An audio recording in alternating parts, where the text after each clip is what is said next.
to Dialogue Across Difference, an event series hosted by the Center for the Study of Politics and Governance at the University of Minnesota's Humphrey School of Public Affairs. Join us as Center Director Larry Jacobs and guests engage in conversations across the political and policy spectrum on issues of the day.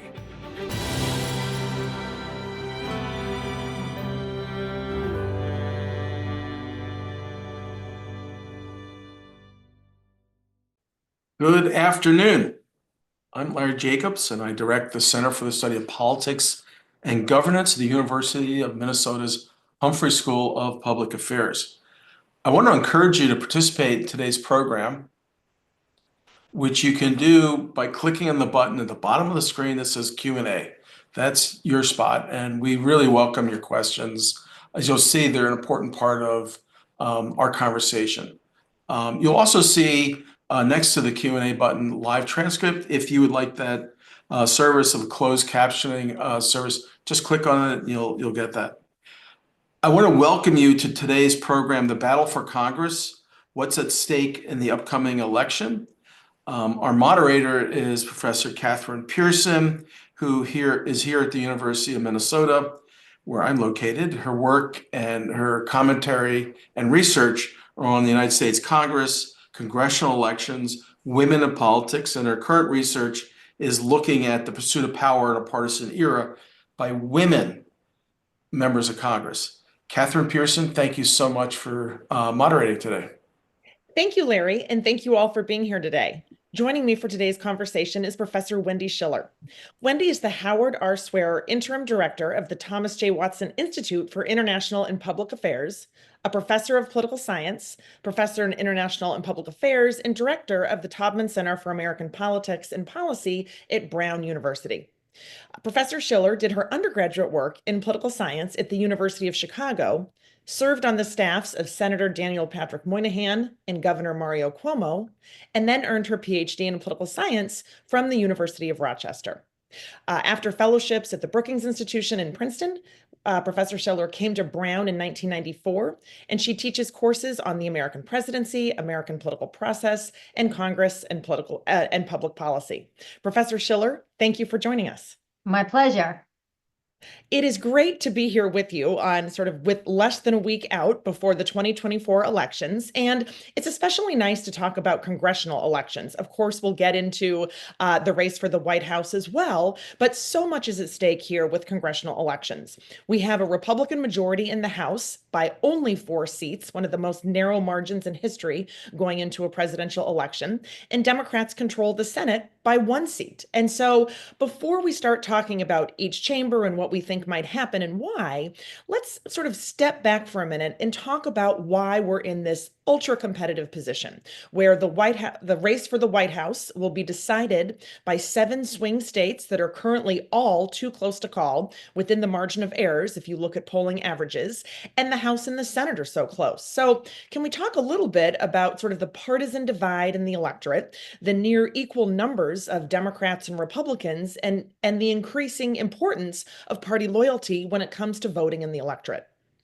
Well, these are all really great questions. I'm not sure we're going to have as much time as we would like to answer all of them, Professor Pearson. But when you think about divide, I think there is a divide in 2025, in the 21st century, going into January of 2025, thinking about what government does for me. Americans seem to have 2 different visions or versions of what government does for them.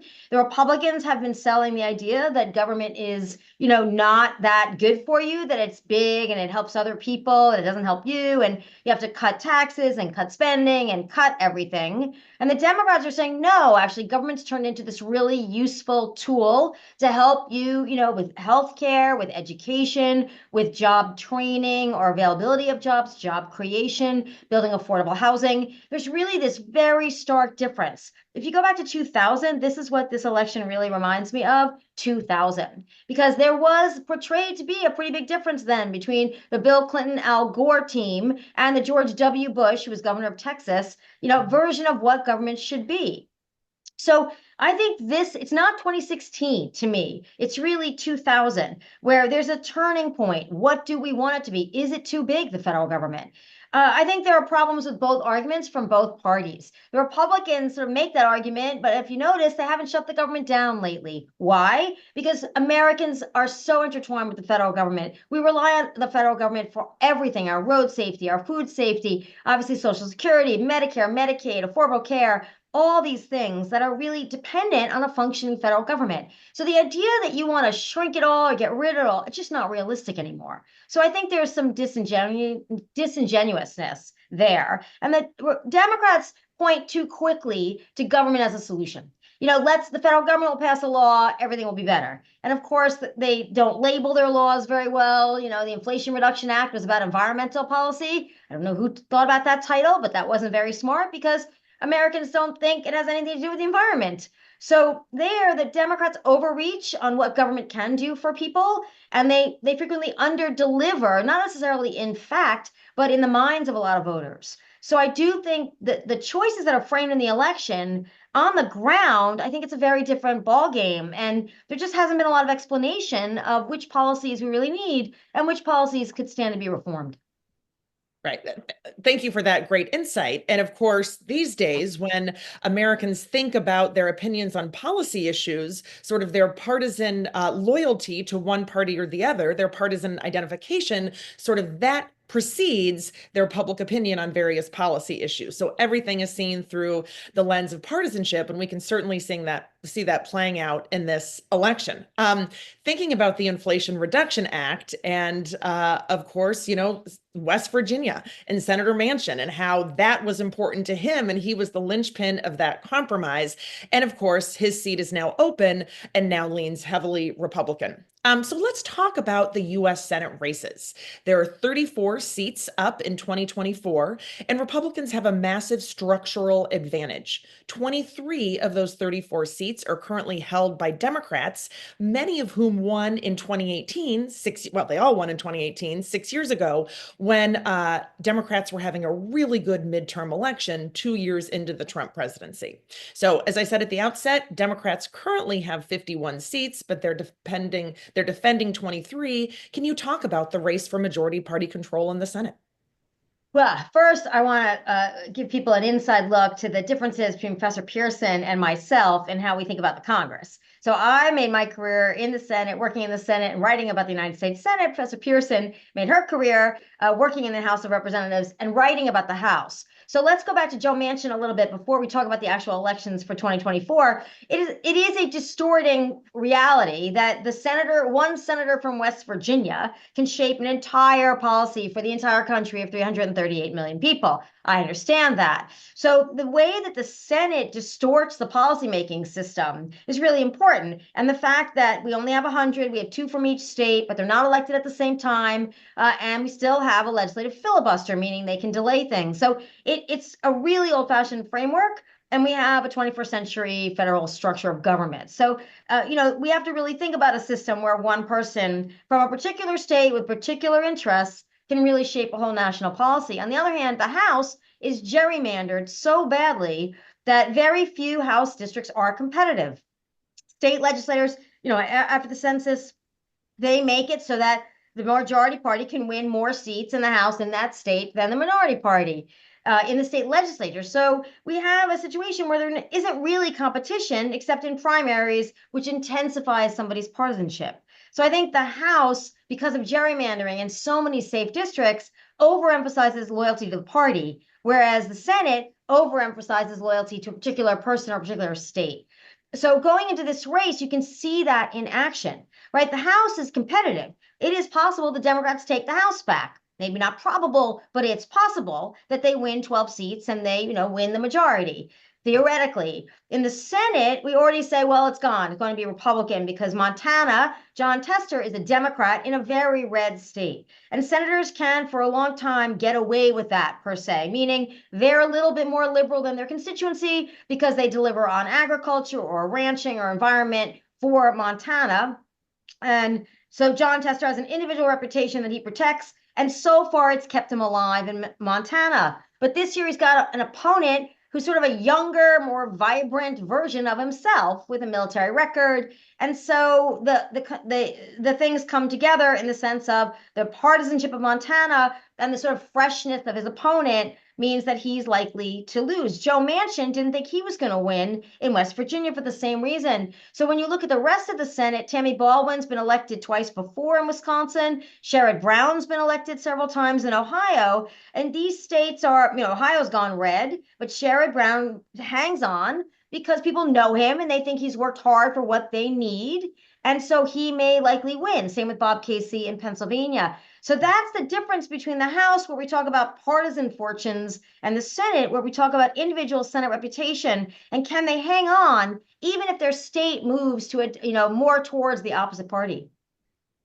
Right. So, Sherrod Brown, I think in particular, is that example where Ohio used to be a swing state and is now solidly red, but he remains popular by sort of distancing himself from the party on some key issues.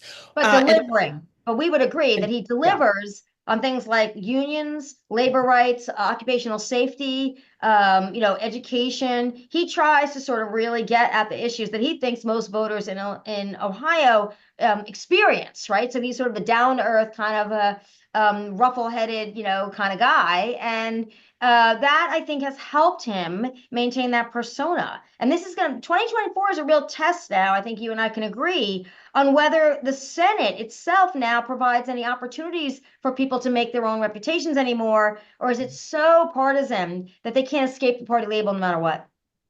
Right. I mean, in 2022, party line voting in U.S. Senate records hit a record high. So we'll see what happens in 2024. But what about some of these states that actually are red when it comes to electing the president, but actually have somewhat competitive Senate races? So I'm thinking of Florida. I'm thinking of Texas. I'm thinking of Nebraska. Do Democrats have any chances there when we're looking at a West Virginia and a Montana that will surely flip from blue to red?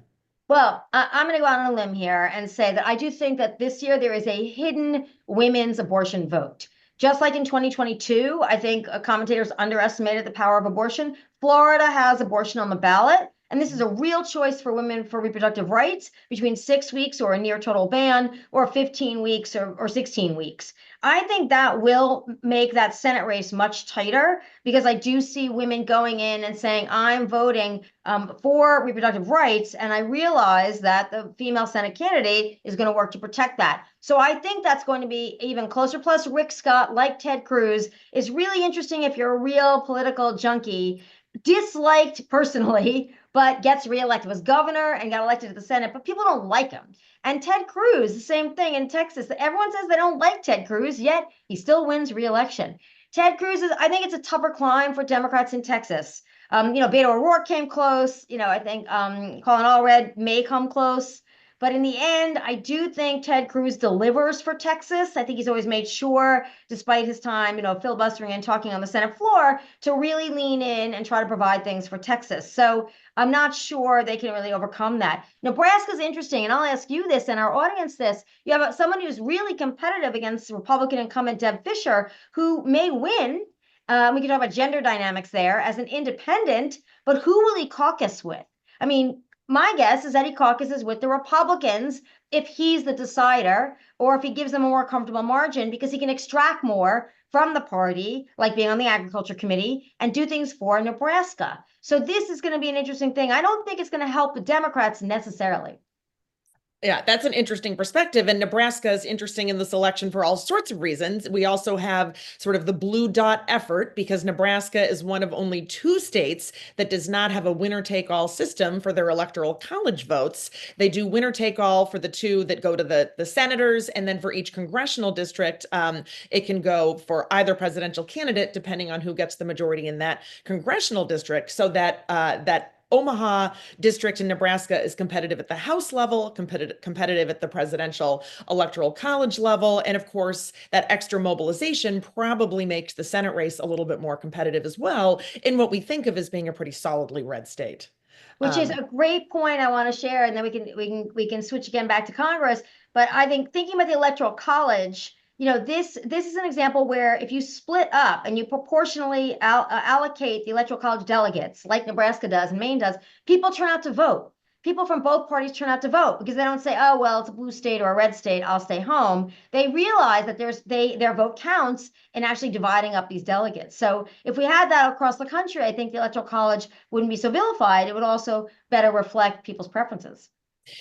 I agree to some level with the important caveat that the Senate malapportionment that exists now would, disadvantage Democrats when it comes to the Electoral College vote, and the gerrymandering, whether done by sort of elected state legislatures and governors or by the sort of natural, more efficient districts that Republicans hold than Democrats, as Democrats are more likely to be concentrated with big margins in urban districts, and Republican seats are a little bit more evenly spread out, that type of electoral college reform would disadvantage Democrats pretty much in the same way that the current system disadvantages Democrats. But electoral college reform is different topic for a different day. But anything else about the Senate? Obviously, these competitive races are being flooded by money from outside groups and the parties, that the candidates aren't lacking funds to get their message across. But what observations are you making about the campaigns in terms of campaign spending? Well, I'm thinking to myself about Jackie Rosen in Nevada. And I'm thinking about Tammy Baldwin in Wisconsin, and Alyssa Slotkin in the open seat in Michigan. And when you think about Jackie Rosen, it's under the radar. I mean, Nevada's neck and neck between Kamala Harris and Donald Trump. But Jackie Rosen, last I checked, had at least a 6 to 9 point lead over her opponent, and we haven't heard much about her. And, so Catherine Cortez Masto had a tough race also in 2022 and won bigger than people thought. So I'm looking at the way that women running for Senate are activating women voters, and how, if Alyssa Slotkin wins by 4% in Michigan and Kamala Harris only wins, if she wins Michigan, by 0.5%, what is it about being a female senator? What are they doing to solidify their position? She comes from the House, Alyssa Slotkin, but Tammy Baldwin's been delivering, and so is Jackie Rosen. And when I think about that, and then because I think about the sort of what makes a female senator unique in a campaign. Or if it was a male senator, would they be more vulnerable to partisanship? Would they be less able to be flexible? This is really a year where women have been flexing their electoral power, as you well know, so much more intensely and considerably and effectively in the last 6 years. Will this happen again? And so that's what I'm watching, thinking, is it that she's been loyal, that she's delivered, that she's good on women's issues? Theoretically, Tammy Baldwin, let's say in Wisconsin. So I think that Russ Feingold couldn't hold on as a very liberal Democrat. And then he ran again and he lost in 2016. But the issue is why would Tammy Baldwin get elected again and again in a state where a liberal Democratic male couldn't hold on? And I think that says something about the difference about women senators from male senators. And as Minnesota knows, you have 2 female senators, and they're very different in their styles. And they have been very successful electorally. But I still think there's something extra women have to do to hang on vis-a-vis men.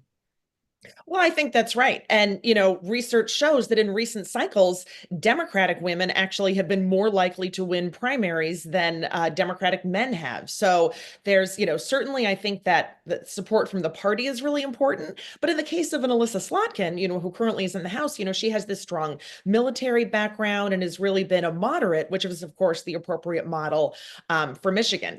We know that women on average introduce more bills or sort of more legislatively active. And I think, that there's a sort of relationship to campaign activities as well, but I think deserves further research. So yeah, we haven't really thought about this. You and I haven't talked about it a lot, but when we think about women governors, we're still so, 25 US senators are women, but I think the number, are we up to 9 maybe for female governors? Is it more 9 or 10?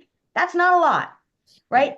No. So, and we have people who've been getting reelected, like New Mexico, and then Kathy Hochul took over the special seat, with the resignation of Andrew Cuomo and won reelection in New York State. But I wonder why. What are those hurdles? You have Maura Healey in Massachusetts. What are the hurdles for women to run for governor? And why do they seem to be much more significant than running for Senate? So I just think that's something, if you're interested in gender politics and interested in executive governance, even Kamala Harris running for president, is there something that voters are still resistant to when they think about women at the executive level? That is such a great question. And Minnesota is a striking example of that, right? We have two popular female senators, Senator Klobuchar and Senator Smith.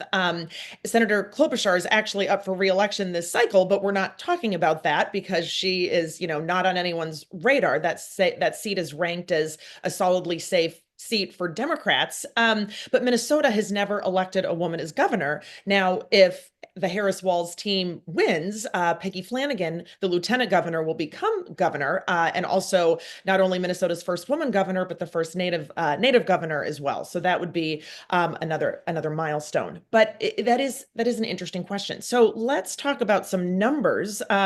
So thinking about women running for the Senate, there are 9 incumbent women running, 6 women running for open seats, and 6 women running as challengers. And of the women running as challengers, there are 3 Republicans and 3 Democrats. But of the incumbents and the women running for open seats, it's very lopsided toward Democrats. 7 Democratic women running as incumbents compared to 2 Republican women, 5 Democratic women running in open seats compared to 1 Republican woman. So there's also, a partisan gap when we're talking about women running for the House and Senate as well. Well, and I wonder if it's a little bit affected this year by the fact that we have people who ran before. So in Pennsylvania, the Senate challenger to Bob Casey, McCormick, ran in the primary against Mehmet Oz in 2022 and lost. So he then sort of assumed the natural mantle of getting the nomination this time around. I don't know what to make of Mike Rogers. I mean, he didn't run before, but he's so well known in the House and touted his armed services record in Michigan. So I wonder if there would have been more room for women to run if some of the people who are running, like Carrie Lake is running again, she's a woman, but she's running again and she won that primary. If people who had not run, who had run in 22 chose not to run again, would there have been more open opportunity in both parties to run again, or to run for the Senate? And the House is interesting to me when we talk about the House, because really, I don't know, we can discuss this, and maybe we agree, maybe we don't, but California and New York play an outsized role in whether the majority flips, right? Because the Republicans took some seats in New York and California in 2022. But California, I was just out in California, and they are not worried, but they're saying they don't think turnout's going to be very high because Adam Schiff defeated Katie Porter. So you sort of think about that gender dynamic. Again, he's running against Steve Garvey for Senate, and people think he's going to win, right? And they think Kamala Harris is going to win. So what will the turnout be? And will that affect those sort of Orange County, San Diego, south of Los Angeles seats that are so important for the Democrats? So what's you hark from working for someone from that area. So what do you think can happen in an election where it's so fiercely polarized, but blue states are really going to determine control of the House? Right. And just as you noted, California is not competitive at the presidential level. It's not competitive for the open Senate seat. And so as a result, the money and the attention that is being spent in these competitive districts in California is really focused on House races. And it's a little bit harder to get people to focus on House races if that's the most competitive game in town. But, the money that is flowing into these races to the candidates' campaign committees, and then also the outside money, because, donors across the country from both parties know that California and New York have the lion's share of the seats that will determine majority party control of the next election. So, right, the Orange County seats, I'm thinking about, Michelle Steele, the first Korean American woman elected from Orange County. I mean, there are some really vulnerable Republicans who held on in 2022 and are now at the top of the target list. And a slightly different but similar dynamic in New York. Seats that Democrats feel like in 2022, had we paid more attention to these seats in New York and these seats in California, maybe Democrats could have hung on to the majority. And certainly neither party is taking any of these competitive seats in California and New York for granted. Whereas the top of the tickets in those states, there's just not a lot of activity. But I think the path to the majority definitely runs through New York and California. Yeah, and then of course, if the Democrats do win the House, and I think my odds are still on the Republicans retaining it with a very small majority, which should be very interesting for those of us who watch politics, because I don't think they're going to get any more unified even under Donald Trump. But Hakeem Jeffries is from New York, and he is the Democratic leader, and he would be the speaker. And then the second in command would be a woman from Massachusetts, Kathryn Clark. So I think that that's just a really different leadership than the Republican current leadership. So, and let's say, Steve Scalise runs, let's say the Republicans lose and Steve Scalise of Louisiana runs against Jim Jordan of Ohio for the Republican leadership position. Because I think if the Republicans lose, Mike Johnson won't be the Republican leader. And I think that those of us who are looking at the election and looking at the House and the Senate in particular, there are going to be very interesting internal dynamics in the Republican Party, really fighting for the soul of the party. And, how much do they, they're all going to want to pass tax cuts. But other than that, what will they do if they have to do anything on a Trump agenda, deportation, for example? What will they do and how will they do it? My prediction is that they're going to want to hold on to the House in 26. That's going to be hard to do. As we know, the out party does better in midterm elections. So I'm already thinking again ahead to the sort of policy implications of having conflict within these parties. Agreed. It's hard to imagine sort of any more partisan drama for Republicans in the next 2 years than there have been over the previous 2 years, but agreed, it is possible. And of course, it is highly unusual for leader to resume if they're defeated. If their party's defeated, Nancy Pelosi was really an outlier in that. Also in the way, she was really an outlier in that she had such tight discipline over her party and got a lot done, even with very, very narrow margins. Interesting that, though, Steve Scalise, currently the #2 Republican, has said, if Trump wins and Republicans control the House, they aren't going to make some of the same mistakes they made back in 2017, 2018, when Republicans controlled the trifecta, the White House, the House, and the Senate, and didn't get as much done as they sort of could have. They weren't really prepared to do as much. He sort of said they won't make the same mistake, but no matter which party is in the majority, as you know, the margins will be narrow. And it'll be interesting. I also want to turn to sort of the possibility of, a Harris-Walz White House with a Republican Congress and with the Democratic Congress. So give us your thoughts there. So to me, the Harris-Walz, if they win, if that team wins, I do still think the Senate goes Republican, and I think probably 51-49 if you lose Montana and you lose West Virginia. We'll see what if Nebraska, who he caucuses with if he wins.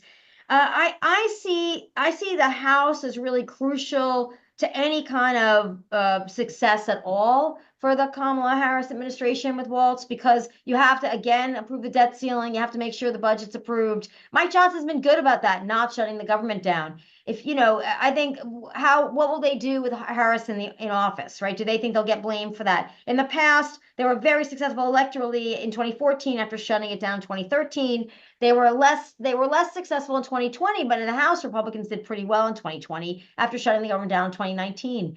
So what is the cost of shutting the government down for the Republicans if Kamala Harris is president? And if they control the Senate and the House, both chambers, I think the cost goes way up for them. If they only control the Senate and they lose the House and the minority in the House, there's no reason for them to vote to keep the government open. They only, right? Except the Trump tax cuts will expire in the next Congress. And so that sort of gives everyone an incentive to get something done. And if everything be packaged together, that might be sort of the reconciliation only need 51 votes vehicle. That's possible. That's possible. But if a tax cut bill passes, then Kamala Harris also gets credit for keeping the Trump taxes. So it's going to be a bit of a chess match.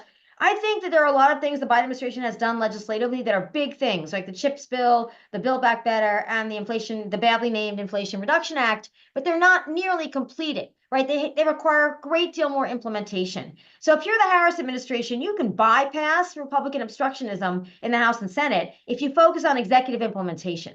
If you actually really implement the laws that were passed under Biden and you make them fully effective and they're productive, then you get credit for that. And you don't need a legislative victory for that. So I think John Lewis Act for voting rights, I think they'll resurrect, they'll push hard. I also think the Democrats will introduce a guaranteed right to abortion. So the Republicans will do a national abortion ban. The Democrats will do a guaranteed right to abortion, and she'll push that hard. But I don't see her pushing a lot of new things in the agenda because you're going to get bogged down. So why not use as much executive power to implement things that people can see and touch and experience and then give you credit for?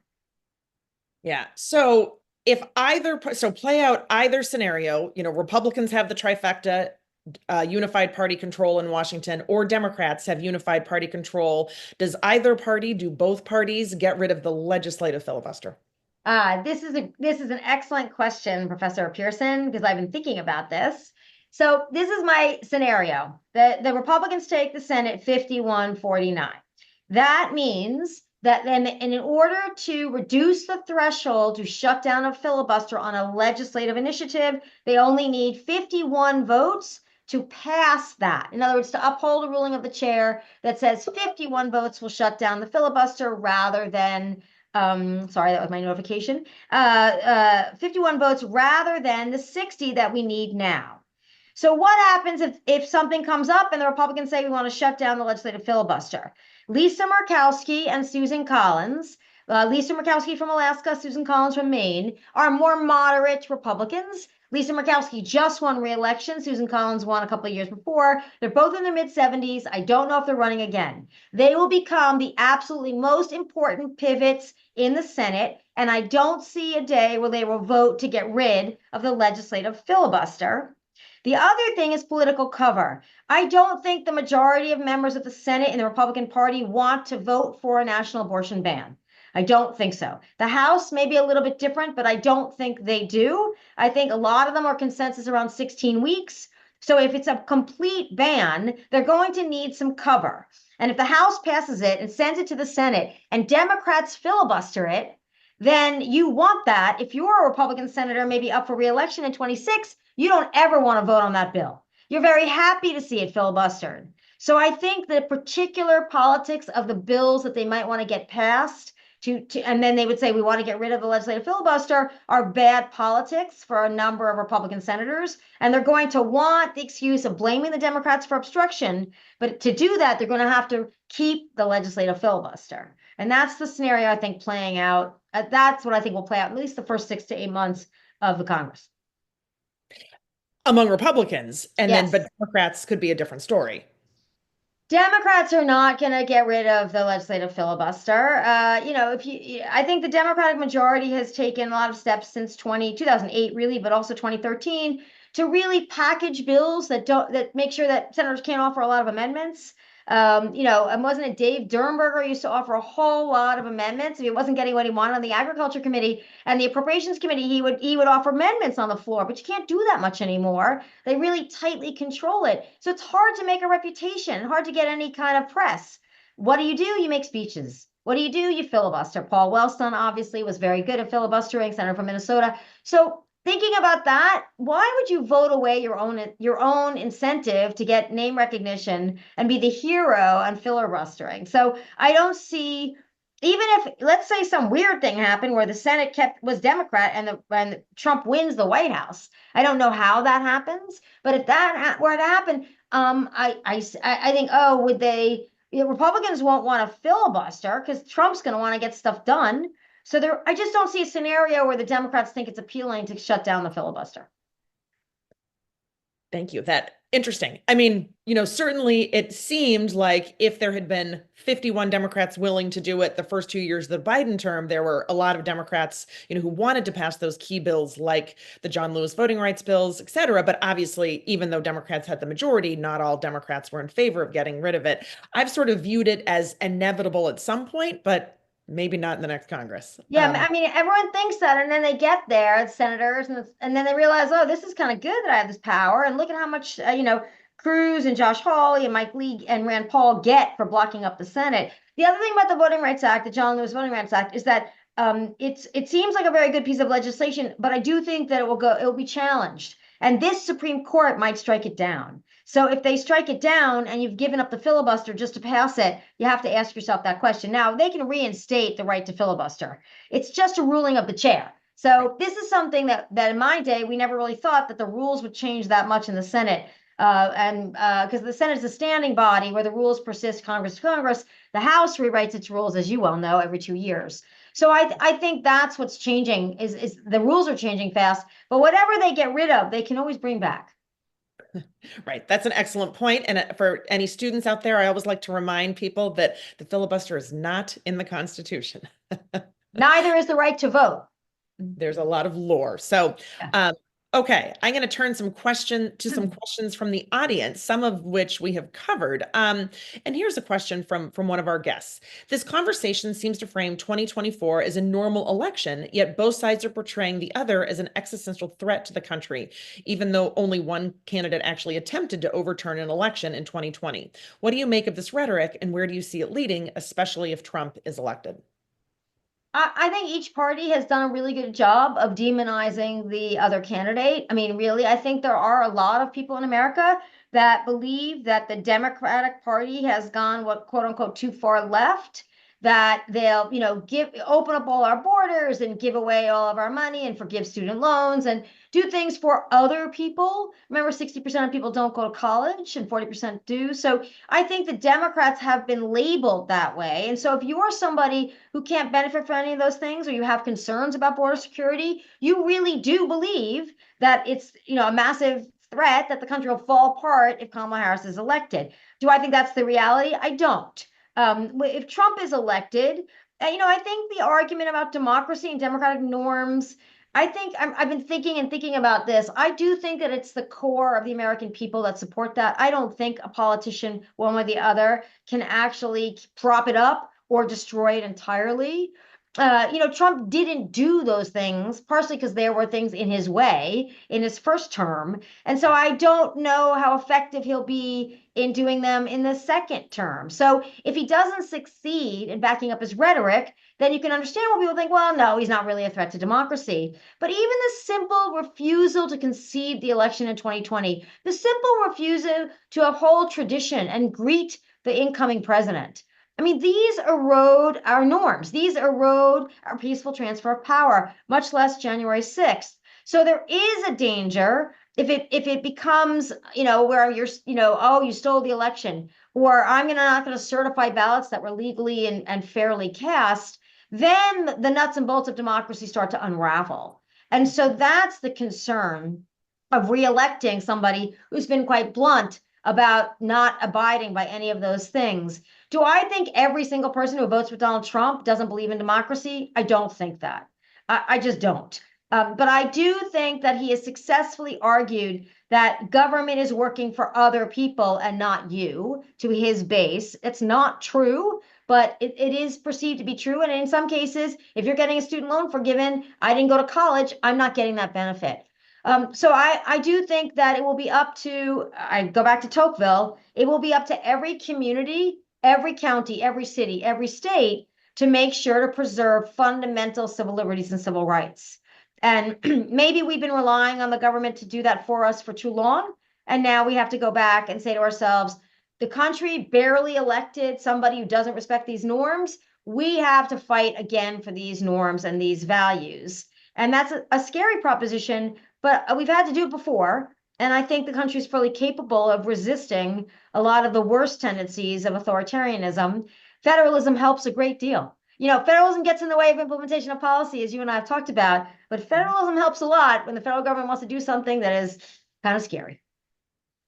Yeah, I mean, and obviously January 6th, 2025 is something that Congress will be prepared for. But speaking of federalism, do you worry about December 17th in the swing states where the elections are close, sort of the day the electors are certified in each state?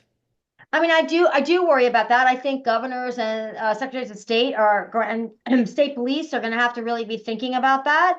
The difference for the Democrats is that you have leadership in some states that is Democrat, right? So Arizona now has a Democratic governor and a Democratic secretary of state, I believe. And then Nevada has a Republican governor. But I don't know the Secretary of State affiliation. I think it's Democrat. And then Michigan has Democrat governor, Democrat Secretary of State. Wisconsin, Pennsylvania. So when you think about the infrastructure that has to make sure that these electoral college votes are taken, are affirmed, and are then safely transported to Washington, that most of the swing states, and it looks like North Carolina will likely have a Democratic governor in January, most of them are inclined to make sure that happens at all costs. And Brian Kemp, Republican, and Brad Raffensperger, Secretary of State in Georgia, have proven under enormous pressure that they will do the same. So I'm not as worried about that. I do think that it's a scary sight when you have to have so many police surrounding people doing their democratic and civic duty.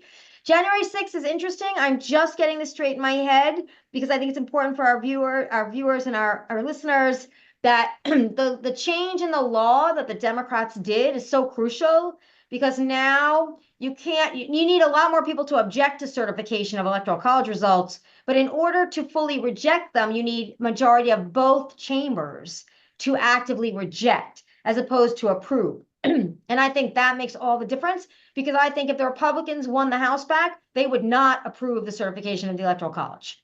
And my guess is they will vote to reject it if they are in the majority. And it will be, but you have to have the Senate do that too. And I don't think the Senate will do that. Again, Lisa Murkowski and Susan Collins and people like Jim Lankford and some other people are probably going to vote the way that the Electoral College turns out. But that change really stabilizes that procedure. Whereas I think it could have, if they hadn't made that change, it could have been very unstable. Right. And to be specific, you're talking about the Electoral College Count Act that was passed in the last Congress and signed into law by President Biden. Yeah, which is really important. It also clarifies the role of the vice president as well. You mentioned partisan gerrymandering earlier. We have a question about partisan gerrymandering and its impact on legislative races across the United States and also on the U.S. House. Can you elaborate on that a little bit, and especially looking at this current cycle? Well, so, the history of gerrymandering goes back to the 1830s, late 1820s, 1830s, when I believe a Whig, I think Eldridge Gerry was a Whig, I'll double check, was governor of Massachusetts. And he figured out that, hey, you could draw these district lines for the House in really interesting ways, and they don't have to be contiguous, and we can slant them towards our own party. And that's what gerrymandering is. A state legislature, 14 or 15 states have independent commissions and some are binding and some recommend a particular map. But we've seen case after case after case, North Carolina, Alabama, Pennsylvania, where the state legislature will draw very interesting geographic lines around districts to carve out majority Republican or majority Democrat, mostly majority Republican in those cases, districts that don't make any sense. Hamilton said, a member of the House shall have a habitual recollection of their dependence on the people and shall represent a district that looks like them, meaning that's where they come from, not all carved up. So that has been a tool used for so long, almost, 190 years or 180 years to solidify the advantage for the majority party in a state legislature. The two instances we saw in 1994 and 2006 where they overcame gerrymandering. Right? Newt Gingrich and the Republicans they defeated 52 incumbents. They won 73 seats in 1994. And Nancy Pelosi won a ton of seats in 2006. And that's where there were other districts, and there was just a national issue that was so unpopular.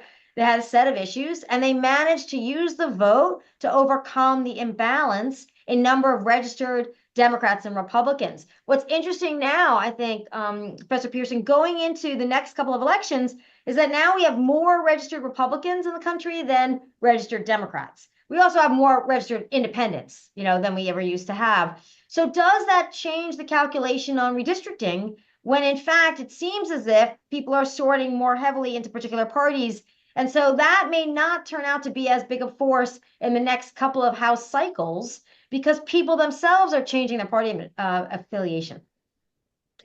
That's excellent points. And it's also worth noting that an increasing number of states, particularly those with the initiative process, are going their own way. So, California, through the initiative process, passed its redistricting reform. So now a panel does this without regard to party, and it's produced some of these more competitive districts that we were talking about earlier.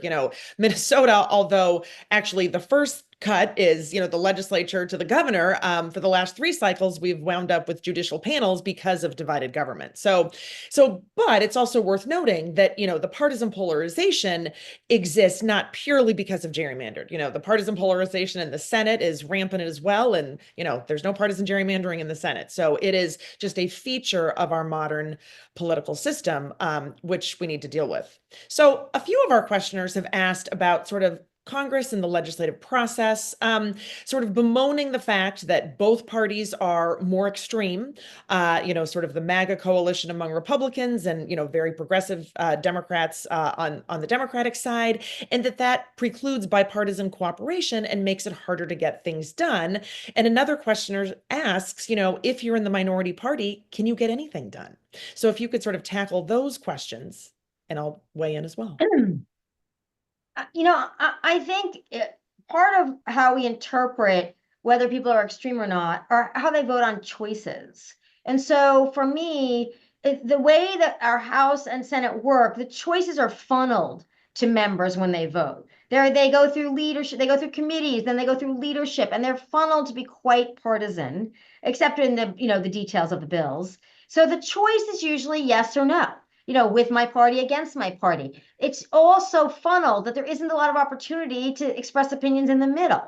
And I think we also mistake the past, the interpreting of the past, to think people were more moderate, because Democrats were Southern conservative dominated, right? So for 1954 all the way to 1994, the South had white male conservatives dominating their Democratic Party, and they were not liberal people. So they were not that far away from Republicans who are fiscally conservative and maybe a little bit more socially moderate. So now with the gradual flipping of the South from Democrat to Republican and the strong conservative social influences there, it looks quite divided. And it looks as if, they were much more moderate and more compromisey, 40 years ago. But that's only because the Democrats were more conservative in the South.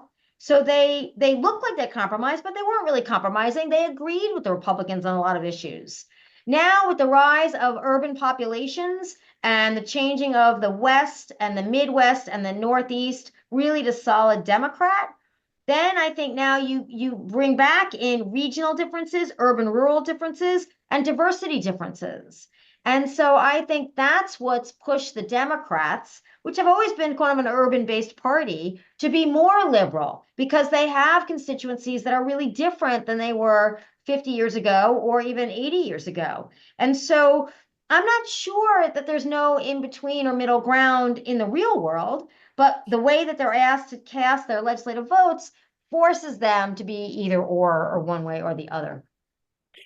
Absolutely. And it used to be the case that the House Rules Committee would allow many amendments on bills. And now members of Congress have virtually no opportunity to amend a bill in the House of Representatives. And even in the free-flowing Senate, it's much harder as well, as Professor Schiller has documented. So the dynamics, sort of the legislative process are different. Both parties are more internally homogeneous and farther apart from one another.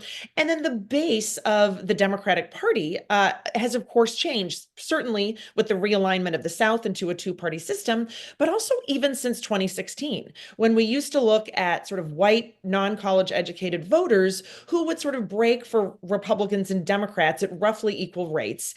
And now there's a lot more support from whites without college degree for Republican candidates. And then you have sort of whites with college degrees who are breaking more for Democrats. And so there's also this shift in the party coalition there, which I think sort of affects the policymaking process. Yeah, well. It definitely pushed. I agree with you. I think that the fact that the Democrats now win 60% of people with college education, that really confuses the Democratic Party messaging, because those voters now tend to be more liberal. 34 years ago, people with college education were more Republican.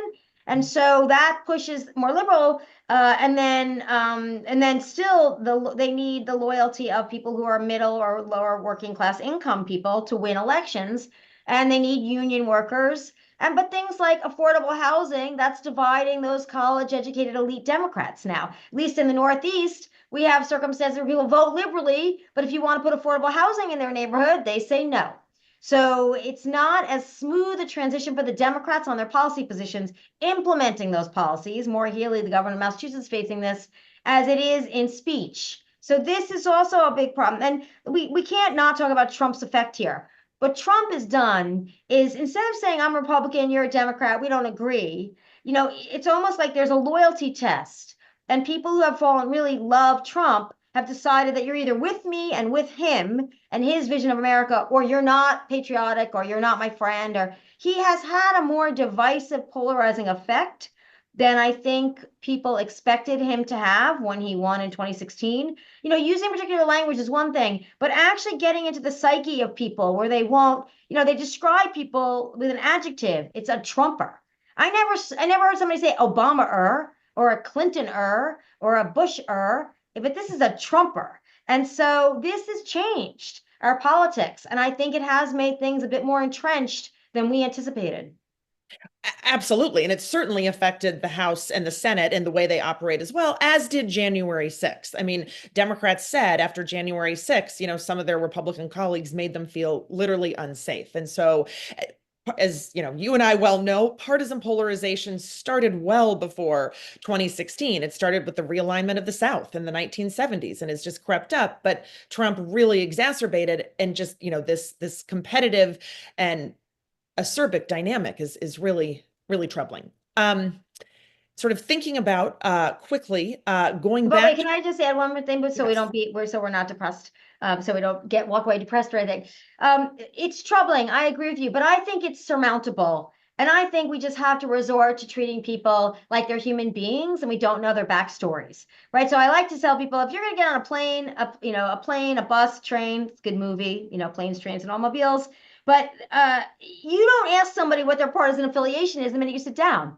You say, oh, you're going to Cleveland. What are you doing? Visiting family? Do you know a place good to eat? People have more in common with each other than the parties want you to believe, or that the media and social media companies want you to believe. And I think if we just take a step back and remember that in our personal interactions, we can, you know, sort of fight against these really loud, noisy tendencies to divide us. So I do think we're capable of resisting. We just have to consciously kind of do more of that.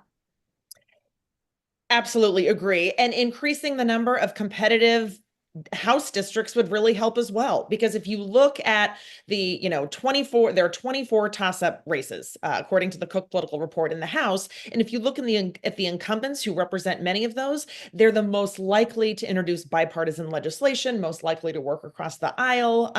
You know, their voting records are still pretty partisan, but their rhetoric is different, their legislation is different, their cooperation with members across the aisle is different. And so, you know, these incentives matter as well. You know, Minnesota's second district is the only real competitive House race. Some are sort of, you know, slightly competitive, but it is the most competitive, I should say. And, you know, the incumbent Angie Craig has made a real point of sort of acting in a bipartisan way, but it's competitive because it's a swing district. You know, the voter, you know, party identification is nearly evenly divided. Thinking about our questions from our audience, the Supreme Court has ruled that the president has full immunity. How does this affect Congress's role? What does this mean for oversight in legislating?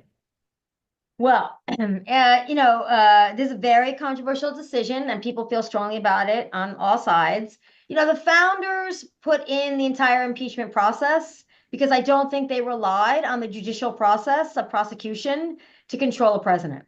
You know, I think they knew that from the beginning, that this would be a difficult thing to do, and they didn't want repeated prosecutions of ex-presidents. And let's think about the conflictual presidents that, you know, were our early presidents. Washington was relatively neutral, but John Adams did a lot of things that people might say, oh, gee, maybe we should put him in jail for that. And then Thomas Jefferson did some things, and they hated each other, although they reconciled in the end of their lives. So, you know, would Adams have put Jefferson in jail, or Jefferson put Adams in jail? I think they saw that as a possibility and they want to avoid it. So I think they left impeachment in because they said a duly elected legislature, the House and the Senate, deciding that a president's unfit would be the most legitimate, fair way to deny a president the opportunity to stay in office or run for office again. So I do think it goes in line. Now you have a circumstance where a president has actually been, you know, indicted on multiple different accounts and different charges.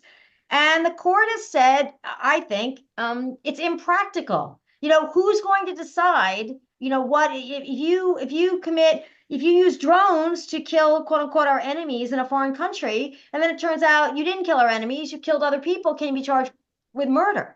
I mean, if the president is not immune, then the president may not be able to make decisions that they need to make. I mean, I actually buy that part of the argument. I think the president can be prosecuted for personal or civil crimes after he or she is out of office. And I think there's some room in the Supreme Court decision for that to happen. I think it's going to have to play out, and we'll have to see what happens. But there's an argument to be made that if the founders looked at that decision, they'd say, we kicked the can down the road. We didn't grapple with this, and we left you an imperfect system. But in the end of the day, a president's crimes against the people, are the most important crimes we worry about. And that's where an impeachment system is probably a failure, because of the threshold to convict is just too high. Yeah. Yeah. And as you note, it will play out. How do you think that efforts over the past several years intended to disenfranchise voters or increase voter security and the removal of people from voter rolls will impact the election, both at the national level and in these congressional elections? We just saw the Supreme Court just said, yes, Virginia can kick people off. I mean, Brian Kemp, he behaved pretty well in 2020 as governor, but when he was Secretary of State running for governor in 2018, he disenfranchised, I think, 53,000 people towards the election, and 2/3 were Black voters in Georgia. I never trust politicians who claim in the name of democracy they want to limit my right to vote or anybody else's right to vote, or that they claim you're illegitimate when you're voting. I just don't trust them on that, whether the Democrats or Republicans. People say you must be a citizen. Of course, you must be a citizen to vote. We have voter ID in Rhode Island. I think it's legitimate to say, okay, you need to say that you are who you are and you live in the district and you can vote. I think that's totally legitimate. Voter registration, as we both know, was initially enacted in the late 19th century, early 20th century as a voter suppression tool, particularly in the South, but also in the North. If you force people to register, then you know who they are. You know how to campaign to them. You know how to serve them. You don't have a lot of uncertainty in the election because you can pre-gauge what people want because they've registered to vote. I don't understand why anyone has to really register to vote. You just show your ID and where you live and you're who you are. So I am not a fan of any of these measures, and I don't think that they actually help democracy. And I think the whole question of voter fraud is totally overblown and been used as a political cudgel. And remember, when you join forces with people who want to limit access to voting, you give them the power to limit access for you to vote. And so that's why I don't like it. Yeah. Well put. And of course, Minnesota was one of the early adopters of same-day registration. There is no systematic evidence of fraud, and Minnesota, consistently leads the nation in voter turnout in both presidential and midterm election years. And so, reducing the barriers to voting is really important, and there's no systematic evidence that it produces fraud. So I think isn't it over 70% in Minnesota or something? It's really high. Yeah, really very impressive. Amazing. So, and we'll see what effect, Walz at the top of the ticket has. I mean, it has certainly energized Democrats in Minnesota, and it has certainly brought out criticism from Republicans in Minnesota. So everyone in Minnesota is talking about it in one way or the other. And we only have a few minutes left. I do want to ask you what you think the effect of having a former House member as vice president in the White House would be. Tim Walz represented the 1st District of Minnesota from, he was elected in 2006 until 2018. And we've had a lot of senators. But what do you think about a House member? I think it'll be very good for presidential congressional relations, even if it's a divided government. I think, Biden played a similar role for Obama. Obama was only in the Senate for, a hot second, and Biden was there for many years. And he really was the liaison that helped get a lot of things done. So I think knowing the House, knowing the pressures House members are under, I think can be really a powerful tool should Harris-Walz win. So I think it'll only be a bonus for productivity and for the administration if they win. Great. Thank you. And in our concluding minute, anything I should have asked you that you want to convey to our audience that I didn't? I still retain a great deal of faith in the American democracy. It's been through a lot of crises in its past. It's been totally imperfect when it was founded, denied people rights, human rights, civil rights, voting rights. And over time, even though it's been messy and too long, we keep getting to places where we have more freedom, more liberty, more rights. And we just have to keep them in mind and protect them and realize that the country is bigger than any one presidential candidate or presidential campaign. So I hope people can keep that in mind. I gather Minnesotans are good at this, but not everybody around the country follows their lead. Then we just have to keep it in mind, stay calm and carry on. Great. Thank you. Do you think voter turnout nationally will be high this year? I do actually think it'll be high. Maybe not in California as much, but I do think it's going to be high. We've seen extraordinarily high early voting. And so even in the state of Rhode Island, we've had a lot of early voting. So I do think it'll be pretty high. Great. Well, thank you. And thank you for this, excellent conversation. I've learned a lot. I know our guests have learned a lot. We really very much appreciate it. A video recording of this program will be available 1 to 2 days after today at the link you see on the screen. This program will also be available in podcast form on all of your favorite podcast platforms and can be found by searching Dialogue Across Difference. We recommend subscribing to our podcast so you don't miss any of our event recordings. So, Professor Wendy Schiller, thank you so much for a really enlightening conversation. Appreciate it so much. Well, it's my pleasure. Thanks very much for letting me participate. Thank you. And thanks again to our excellent questions and excellent audience.